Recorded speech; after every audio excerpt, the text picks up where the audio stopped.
Hi hello everybody, welcome to our channel మన stars. ఈరోజు ఒక స్పెషల్ వీడియో. జూన్ 12న నారా చంద్రబాబు నాయుడు గారు ప్రమాణ స్వీకారం చేయడం జరిగింది. మరి ఈ ముహూర్తం బట్టి మన రాష్ట్ర అభివృద్ధి కానీ రాష్ట్ర భవిష్యత్తు ఎలా ఉండబోతుందో ప్రముఖ జ్యోతిష్యులు లతా జంధ్యాల గారు మనతో ఉన్నారు. మరి మేడంతో మాట్లాడి ఇంకా చాలా విషయాలు తెలుసుకుందాం. మ్యామ్ నమస్తే. నమస్తే అండి. మ్యామ్, ఈరోజు జూన్ 12 ముహూర్త బలం బట్టి రాష్ట్ర భవిష్యత్తు కానీ లేకపోతే ఎలా ఉండబోతుంది ఈ ముహూర్త బలం బట్టి? ముహూర్త బలం అయితే బాగానే ఉందండి. అయితే ముహూర్తం గురించి ఎప్పుడు కూడా ఎలా ఉంటుందంటే, ఏదైనా ఒక ఈవెంట్ అనుకున్నప్పుడు అది స్టాండర్డ్గా జరగాలన్నమాట. రెండోది అది నిలబడాలి. ముహూర్తం అంటే అదనమాట. ఏదైనా మనం ఒక ఈవెంట్ అనుకుంటే అది నిలబడాలి. ఎప్పుడైనా సరే ఈ ముహూర్తానికి గనక మనం చూసుకుంటే మనకి సింహలగ్నం వస్తుంది. ఎప్పుడైనా సరేనండి, సింహరాశి సింహలగ్నం ఇవన్నీ కూడా గవర్నమెంట్ సంబంధమైనవి. అందుకనే గవర్నమెంట్ ఉద్యోగాలకు వెళ్ళాలనుకున్న వాళ్ళకు కూడా ఈ రాసుల వాళ్ళని తొందరగా వీళ్ళు గవర్నమెంట్ ఉద్యోగాలు వెళ్తారనే చెప్తారు. సో సింహలగ్నం సింహరాశి అనేది ఏంటి అని అంటే స్థిర లగ్నం. ఎప్పుడైనా సరే ఒక రాష్ట్రం నిలబడాలి అని అంటే స్థిర లగ్నాలలోనే పెట్టుకుంటారు. వీటికి ఎగ్జాంపుల్స్గా మనం వివాహం అనుకోండి, ఇలాంటివి కూడా స్థిర లగ్నాలలోనే పెట్టుకుంటారు. గృహప్రవేశం స్థిర లగ్నాల్లో పెట్టుకుంటారు. అలాగే ఇప్పుడు రాష్ట్రానికి సంబంధించింది కానీ దేశానికి సంబంధించి కానీ ముహూర్తాలు పెడుతున్నప్పుడు ఇవన్నీ కూడా స్థిర లగ్నాలలోనే పెడతారు. సో స్థిర లగ్నంలో పెట్టడం వలన ఏంటంటే ఒక 5 ఏళ్ల పాటు వీరి పరిపాలన కొనసాగుతుంది అని. అంటే 5 ఏళ్ల పాటు వీళ్ళు మనల్ని అందరినీ పరిపాలిస్తారు అని. అలాగే లగ్నాధిపతి ఎప్పుడైనా దశమంలో ఉండటం అనేది ఒక మంచి యోగాన్ని కలిగిస్తుంది. అంటే వారు అనుకున్న విధంగా ప్రజా పరిపాలన సాగేందుకు కూడా అవకాశాలు ఉంటాయి అని చెప్పి మనకి చెప్తోంది. కాబట్టి స్థిర లగ్నం అవ్వటం, అలాగే లగ్నాధిపతి దశమంలో ఉండటం, అలాగే మిగతా గ్రహాలు అక్కడ ఉండటం, ఇవన్నీ కూడా మనకి మంచి కాంబినేషన్సే. అయితే ఈ లగ్నాన్ని ఎప్పుడైనా సరే ఒక మాలఫిక్ ప్లానెట్, ఇప్పుడు శని చూస్తోంది కాబట్టి శని వీక్షణ ఉన్నప్పుడు ఏమవుతూ ఉంటుందంటే కొంచెం మన మన మన పార్టీలోని వాళ్ళే కానీ లేకపోతే మినిస్ట్రీస్లో కానీ కొంచెం చిన్న చిన్న ఇబ్బందులు కూడా కలిగేందుకు అవకాశం ఉంటుంది.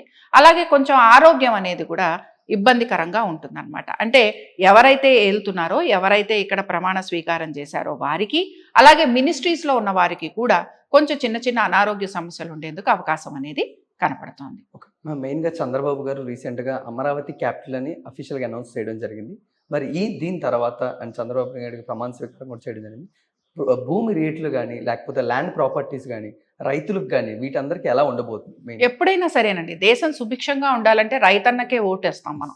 ఎందుకంటే రైతు లేనిది మన దేశం లేదు. దేశమే కాదు, రాష్ట్రం ఏమైనా మీరు తీసుకోండి.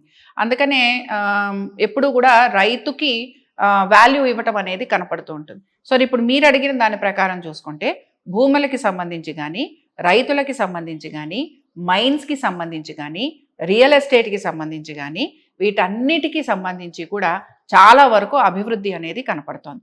అంటే వారు తీసుకుండే ప్రణాళికలు ఏవైతే ఉంటాయో ఇవన్నీ కూడా ల్యాండ్ వాల్యూని పెంచే విధంగా ఉంటున్నాయన్నమాట. అందుకని ఒక రకంగా మనం చెప్పాలంటే అగ్రికల్చరల్ ఇండస్ట్రీ, మైన్స్, తర్వాత మినరల్స్, ఇప్పుడు మీరు చెప్పినవన్నీ కూడా అంటే భూమికి సంబంధించినవి ఏవైనా సరే ఇవన్నీ కూడా మంచి వాల్యూతోటి ఉంటాయి. అలాగే వారు కోరుకున్న విధంగా కూడా వారికి వచ్చేందుకు అవకాశాలు ఉంటాయి.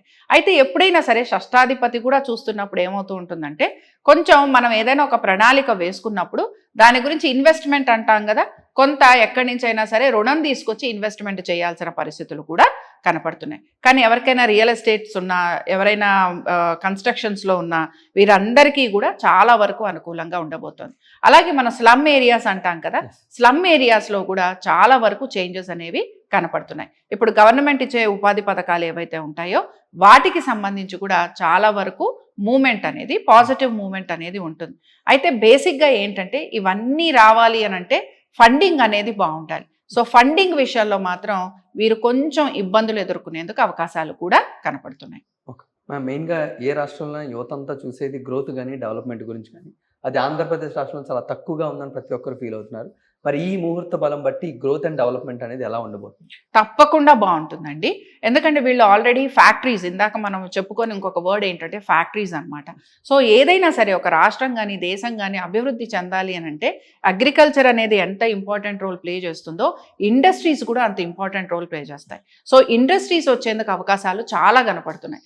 ఇండస్ట్రీ అనగానే ఓన్లీ ఏవో మనం సిల్క్ ఏమంటారు స్టీల్ ఇండస్ట్రీ అలాంటివి కాకుండా ఇక్కడ ఇందాకే మన పేపర్స్లో కూడా ఆల్రెడీ చూస్తున్నాం ఐటీ ఇండస్ట్రీ, వీటి మీద కూడా ఫోకస్ చేస్తున్నారు.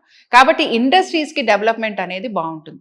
ఎప్పుడైతే ఇండస్ట్రీస్ అనేవి డెవలప్ అవుతాయో, ఎప్పుడైతే ఎడ్యుకేషన్ అనేది బాగా డెవలప్ అవుతుందో ఆటోమేటిక్గా యూత్కి కూడా చాలా చక్కటి ఆప్షన్స్ అనేవి వస్తూ ఉంటాయి. కాబట్టి ఎడ్యుకేషన్ ఒకటి ఇంప్రూవ్ అవ్వబోతోంది, ఇండస్ట్రీస్ ఇంప్రూవ్ అవ్వబోతున్నాయి, అలాగే మనం అనుకున్నట్టుగా స్టీల్ ఒకటి ఇంప్రూవ్ అవ్వబోతోంది, ఐరన్ ఇంప్రూవ్ అవ్వబోతోంది, మినరల్స్ ఇంప్రూవ్, అంటే ఇవన్నీ కూడా మనకి గ్రోత్ ఫ్యాక్టర్, ఇవన్నీ కూడా ఉపాధి పథకాలే.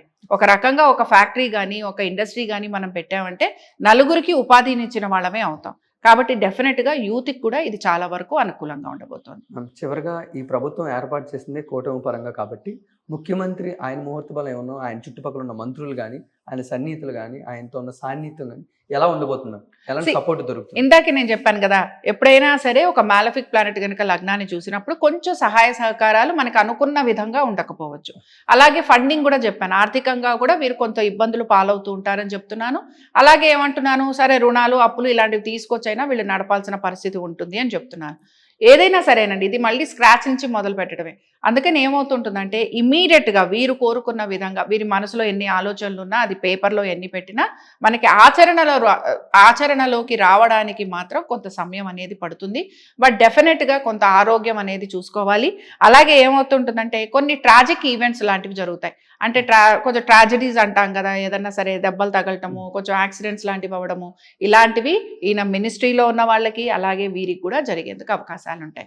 వీటితో పాటు మామూలుగా వచ్చే న్యాచురల్ కెలామిటీస్ అంటాం, అంటే వానలు ఎక్కువగా కురవటం, దానివల్ల పంట నష్టం అవ్వటం, లేకపోతే మనం జనరేట్ చేయాలనుకున్న ఎలక్ట్రిసిటీ ఎంత ఉత్పాదన అనుకున్నామో అంత జనరేట్ చేయలేకపోవటం, లేకపోతే అది మనం ఏ విధంగా అంటే మన రాష్ట్రం వరకే అది సరిపోవటం, లేక పక్క రాష్ట్రం నుంచి తెచ్చుకోవటం, ఇలాంటివి కూడా కొన్ని మనకి ఎదురవుతూ ఉంటాయి అన్నమాట. మనం ఇప్పటివరకు పాజిటివ్ మాట్లాడుకున్నాం, బట్ ఇందులో కొంచెం నెగిటివ్గా ఉండే అంశాలు కూడా ఇలాంటివన్నీ ఉంటాయి. అలాగే ల్యాండ్ రేట్స్ ఎట్లా అయితే పెరుగుతాయో ఆ ల్యాండ్ రేట్స్ని మనం అంత పెరిగిన వాటిని తీసుకునేందుకు కూడా మనుషులు రావాలి.